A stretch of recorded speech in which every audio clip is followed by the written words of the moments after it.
Et salut à tous les amis, c'est CryptoPartage, c'est un plaisir de vous retrouver pour cette vidéo d'analyse du 26 novembre 2021. J'espère que vous portez bien parce que du côté du marché crypto, comme vous pouvez le constater à l'écran, c'est plutôt compliqué, on est dans le rouge ce matin.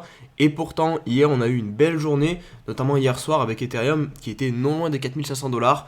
Alors on se réveille ce matin, on découvre une map comme ça fait pas plaisir du tout. Vous voyez au niveau du BTC on est déjà de retour sur plus ou moins le gros support aux alentours des 55 500 $. Il y a une news qui est tombée qui n'a rien à voir avec les crypto-monnaies. Je ne sais pas dans quelle mesure elle influence pour l'instant le marché, mais on y reviendra au cours de la vidéo. Donc je vais faire rapidement un petit point comme d'hab sur les autres altcoins, mais vous voyez c'est bien rouge. Le CRO qui est aux alentours des 0,70 $. IGLD on va faire un point aussi rapidement, 400 $. Enfin bref, globalement tout le marché là est en train de corriger. Donc on va voir ça au cœur de la vidéo, voir déjà avec l'analyse technique si on a des supports, qu'est-ce qu'on peut s'attendre, et surtout au niveau des news, qu'est-ce qui nous arrive. Allez, on va quand même commencer en faisant un point sur l'Open Interest. Je vous en ai beaucoup parlé, donc ça y est, c'est clôturé pour le mois de novembre. Comme prévu, on a clôturé aux alentours des 58 000 $ ce matin. Maintenant, je tenais à vous montrer l'Open Interest pour le mois du 31 décembre. Et vous le voyez, c'est pas forcément une bonne nouvelle puisqu'on a un max pain à 48 000 $.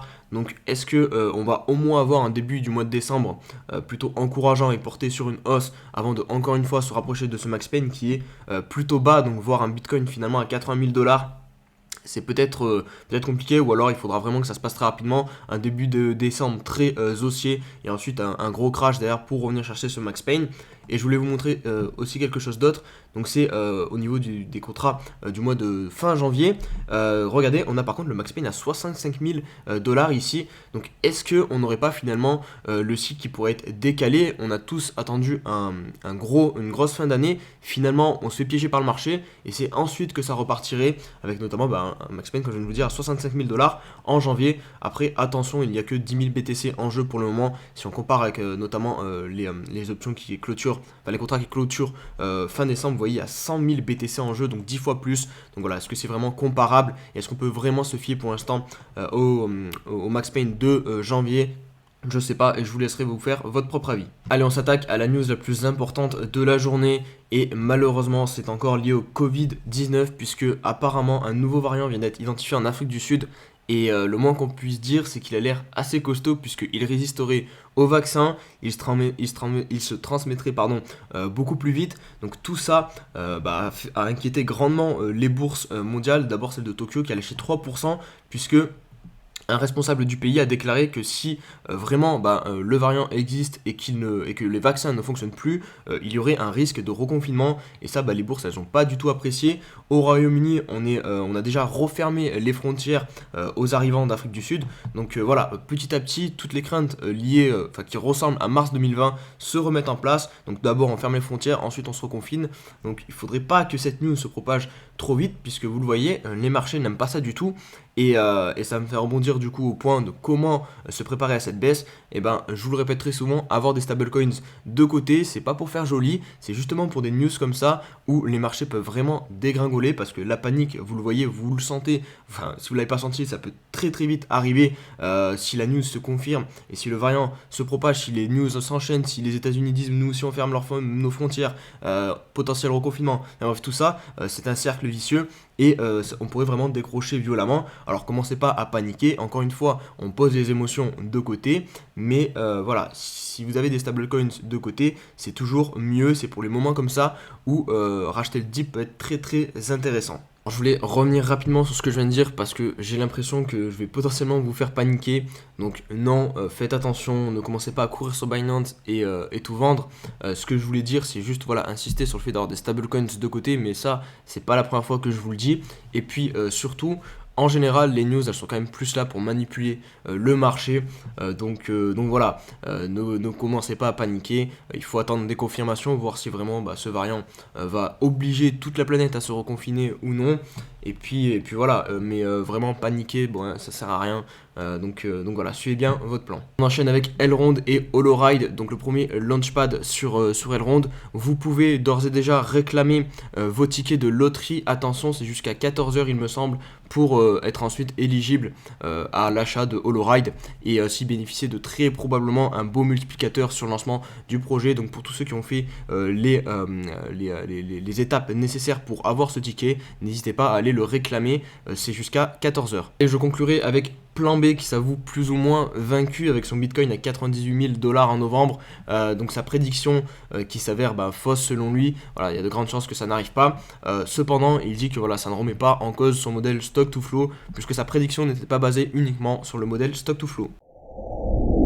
Et on se retrouve sur l'analyse technique du BTC. Malheureusement, vous le voyez en direct, on vient d'enfoncer donc le dernier point bas, la dernière mèche qui était ici aux alentours des 55 000 et quelques dollars. Sacrée chute qu'on vient de faire depuis les 60 000 $. Hein.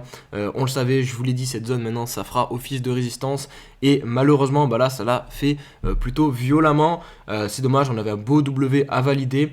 Finalement, voilà, ça se passe pas comme prévu. Je voulais vous montrer aussi, on a plus ou moins une oblique ici qui je pense est assez pertinente. Hop, voilà, vous voyez comme ça. On peut aussi mettre la réciproque finalement en bas. Alors, est-ce qu'elle va tenir ou non? Parce que du coup, on a 2 points de contact. Le troisième est en train de se faire. Donc peut-être que cette oblique va tenir. On aurait du coup un canal descendant. Mais voilà, vu les news actuellement, j'en suis pas sûr. Je pense que ça va beaucoup dépendre de la news du coup que je viens de vous partager sur le Covid. Est-ce que elle va influencer vraiment à la peur les marchés, à voir, il va falloir suivre ça de près, mais sinon on peut aussi voir un M ici, et si je prends l'objectif du M, hop, et je reporte sur la ligne de coup, on aurait un objectif aux alentours des 50 000 $. Donc ça pourrait correspondre avec finalement mon scénario. Je vous disais que la zone des 53 000 $ pour moi, elle était un petit peu trop obvious et attendue par trop de monde. Donc c'est soit on vient la chercher mais on continue bien plus bas, ou soit on ne va pas la chercher. Donc là attention, on va s'approcher de cette fameuse zone des 53 000 $. Hâte de voir ce qui pourrait se passer sur celle-ci du coup. Allez, un petit point rapide sur le daily pour constater aussi la zone de résistance ici au niveau des 60 000 $. On a en plus de ça les moyennes mobiles qui sont très bien placées et qui nous servent aussi de résistance.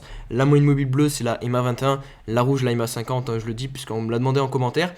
Maintenant, voilà, vous le constatez, la figure de retournement est en train de se casser. Donc on va devoir chercher une autre figure de retournement de tendance, puisque la tendance est toujours baissière, hein, sur le daily, ça n'a pas changé, hein. Les creux sont de plus en plus bas.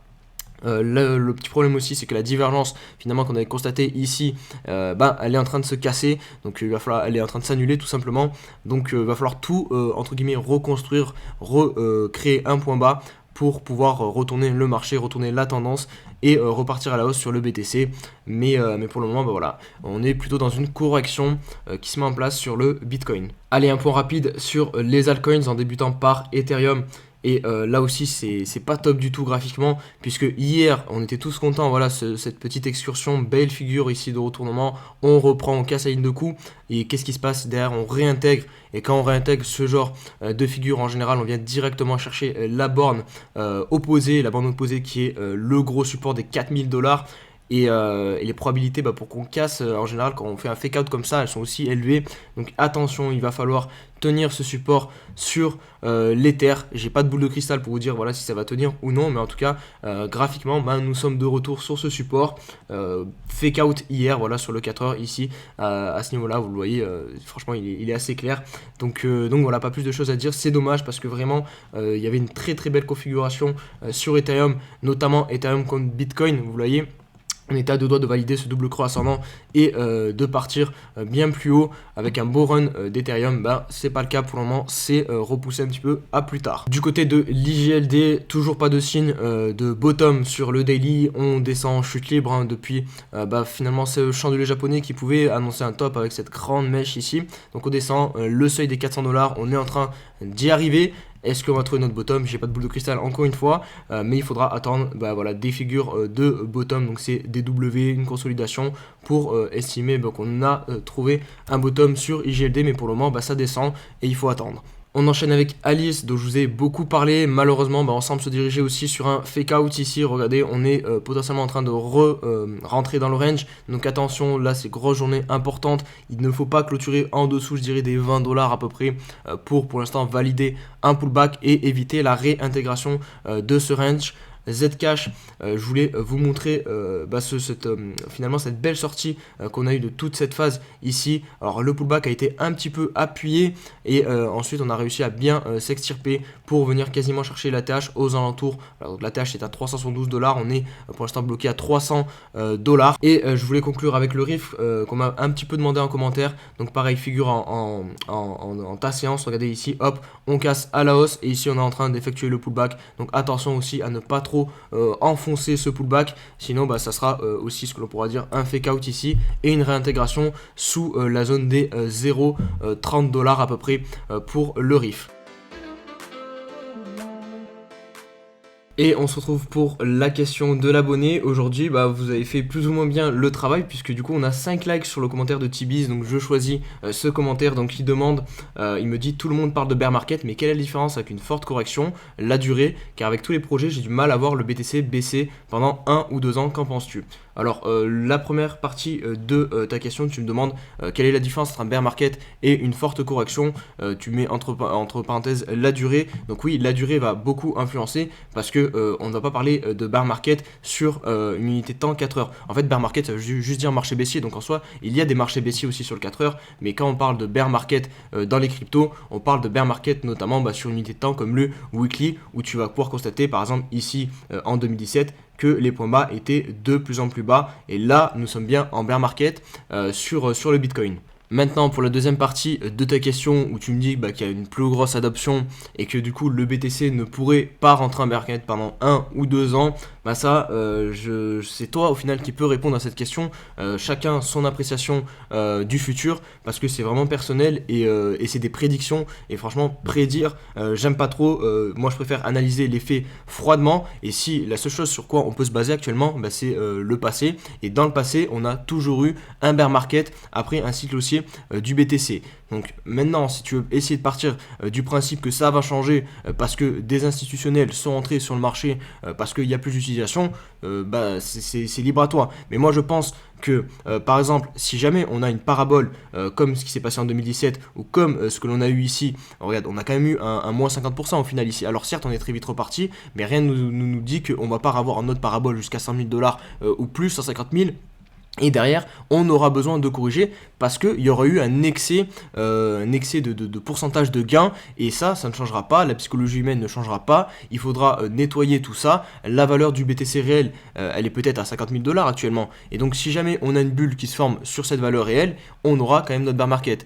Donc, vraiment, je serai prudent de ce côté-là. Pour moi, toute bulle amène un bear market derrière. Alors, plus ou moins long selon la puissance de l'actif et aussi plus ou moins long selon la puissance de la bulle, mais une bulle, il faut bien comprendre qu'on s'éloigne de la valeur réelle de l'actif. Donc à partir du moment où tu t'éloignes de la valeur réelle de l'actif, derrière il faut purger. Et comment tu purges? Le meilleur moyen c'est en corrigeant et en épuisant du coup les acheteurs. Et comment tu les épuises? Avec la durée, en rendant le marché très chiant, comme ce qui s'est passé du coup en 2017, en 2013 pendant les bear markets. J'espère que j'ai répondu à ta question. Si c'est le cas, n'hésite pas à mettre un like. Et d'ailleurs ça marche aussi pour tout le monde si vous avez apprécié la vidéo. On se dit à demain pour une nouvelle vidéo. Allez, ciao ciao.